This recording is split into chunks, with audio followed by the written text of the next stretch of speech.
If in this day and age you still believe cartoons are just meant for children, I just feel bad for you. Welcome to my channel.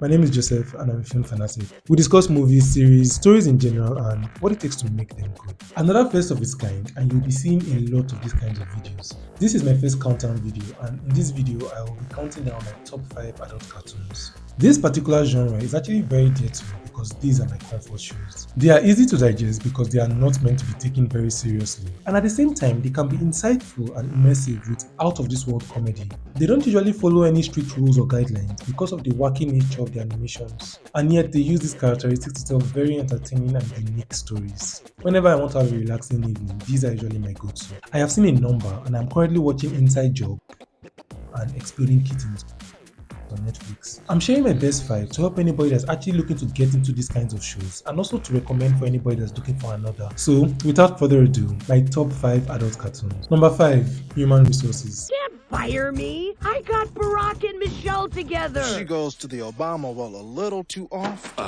Human Resources is a spin-off of Netflix's Big Mouth. It follows a world of abstract and imaginative entities with somewhat anthropomorphic features that help humans deal with several emotions and feelings while dealing with their own.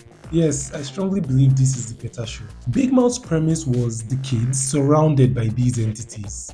But Human Resources focuses on the entities, which I feel is the more interesting part. Or as the Blue Hippo lady said, it's basically Big Mouth meets The Office. this show is notoriously and aggressively raunchy, so don't watch it with your parents or with kids.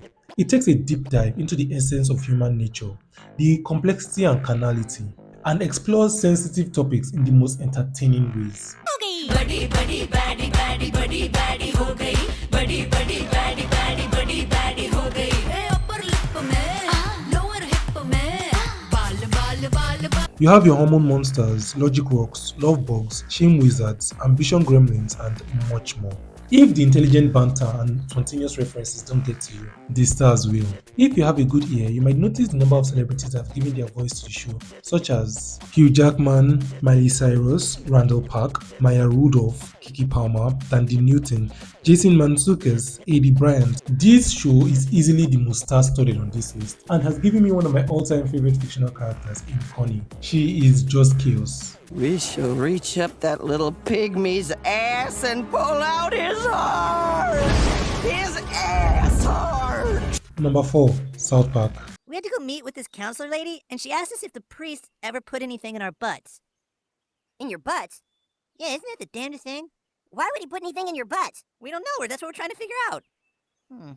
Earlier on, I mentioned the wacky nature of adult cartoons, but South Park isn't wacky, it's demented in the most hilarious way. And the fact that majority of their satire is based off of real life events makes it so much better. So if you are someone that is always up to date with trendy world events, this is a good show for you. Because these guys release twisted takes on up to date topics like it's a newsletter. It primarily follows the adventures of 4 kids, Stan, Kyle, Cartman, and Kenny, in the titular town of South Park located in Colorado. These incredibly foul-mouthed children have come across some of the most bizarre things anyone can possibly think of. The show features a number of running gags on people of interest like Kanye West, Prince Harry and Meghan, and even Satan. Allow me to explain the darkness of the human soul.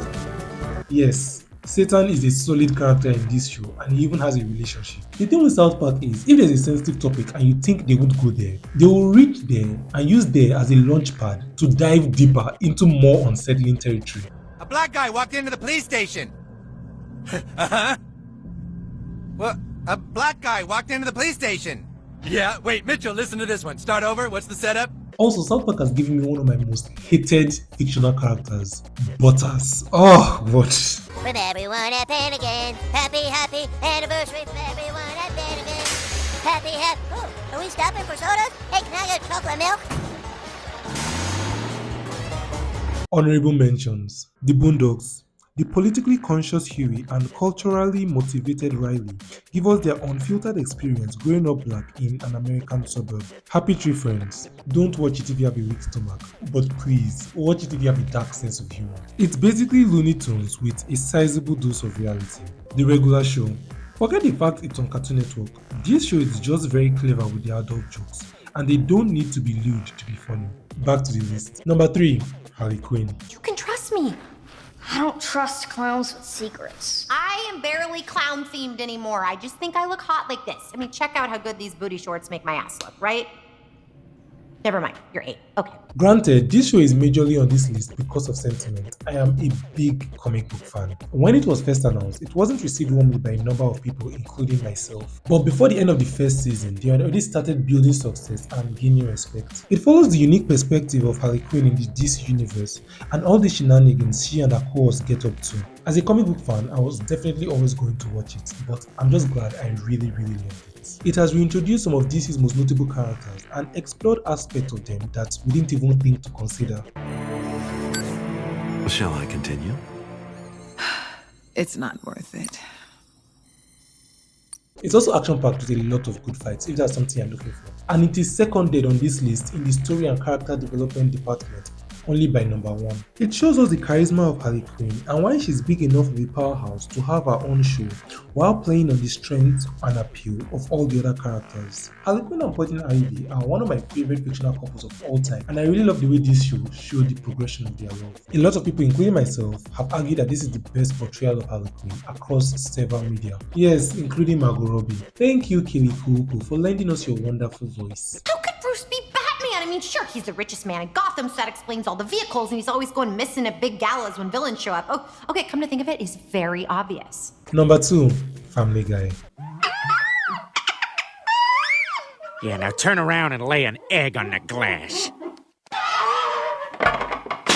Ah, yeah. I defy you to tell me exactly what's wrong with this.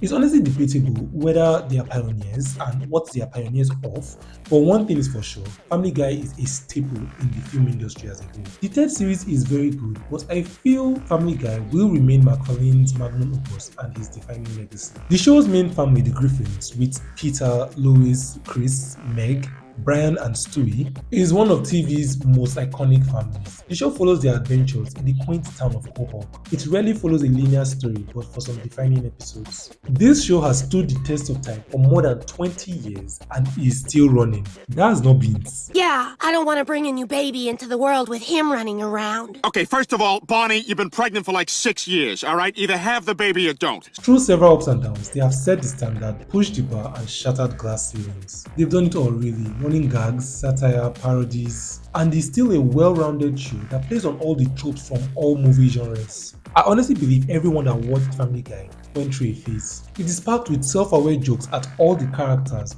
and social commentary on almost every issue. We'll be right back after this message from the Indian Census Bureau. Too many people! Stop with the people! They're also very aware of their position in the ever-changing market and will definitely make fun of that too. And honestly, self-referential and meta jokes do it for me. This show is a timeless gem in their 22nd season with a cult following, so they are definitely doing something right. I feel like I haven't eaten in a week. If we pass a McDaniel's or a Burger Queen, let's hop out. Oh, that's right, we're on television. And finally, number 1, Rick and Morty. I'm just joking. BoJack Horseman. I'm responsible for my own happiness. I can't even be responsible for my own breakfast.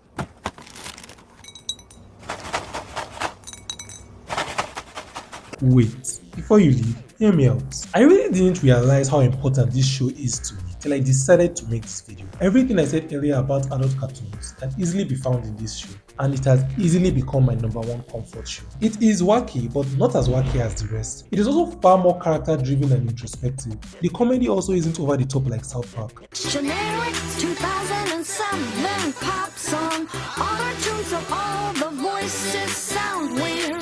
This is a pop song. It really feels like you're just watching a reality TV show with very funny characters. But that's what does it for me, the groundedness. It follows the story of a self-destructive Hollywood actor, BoJack Horseman, in a world where anthropomorphic animals and humans live together. The main premise of the show is the satire to the Hollywood lifestyle, and you will still get enough good laughs. But the two main things that make BoJack Horseman stand out to me are the intensity. It's all fun and games until one character gets serious. Then we are uncomfortably forced to see characters face things or have the kind of conversations that we would shy away from in real life. I'm sorry I kissed you. I shouldn't have done that. We can pretend it didn't happen. Everything can go back to normal, but I need to... Stop. Please, please don't make me go back to LA. I don't care where you go, BoJack, but I can't have you around here. You make me too sad. Watching that kind of drama in my adulthood really helped me develop as an individual and develop a much stronger grasp on life. The show gets serious and takes you to places you wouldn't want to go, but at the end of the day, I'm kind of glad you did. 2. The voice acting. No, Courtney Portnoy. You probably recall when she soared as a thorny horticulturist in One Sworded Fortnight with a short-skirted sorceress. How would you enjoy joining Portnoy for a scorched soy porterhouse pork four-course or a koi? Wait, what? Glorify your source, but don't make it feel forced, of course. And try the borscht. Smooches! This show by far has some of the best voice acting I've ever heard in an animated show. Big kudos to Will Arnett and Amy Sedaris. The delivery, the tongue twisters, the setup is just purely intelligent writing. This show is mature in every single way and will take you through a beautiful roller coaster of emotions if you let it. I know some of you might have expected to hear Rick and Morty on this list, but I didn't want to add that, Futurama and Archer, because I've not gotten into them well enough, even though heaven knows that I have tried to get into Rick and Morty, but I will keep trying. You know how to reach me. If you have a problem with this list, please tell me why and tell me what you will change so that I will consider watching it. What will you also recommend I watch as soon as I finish Inside Job, and what do you think you might start watching because of this video? Please share the video with your friends so they know you have good tastes. Don't forget to keep liking and subscribing, and you'll see me soon.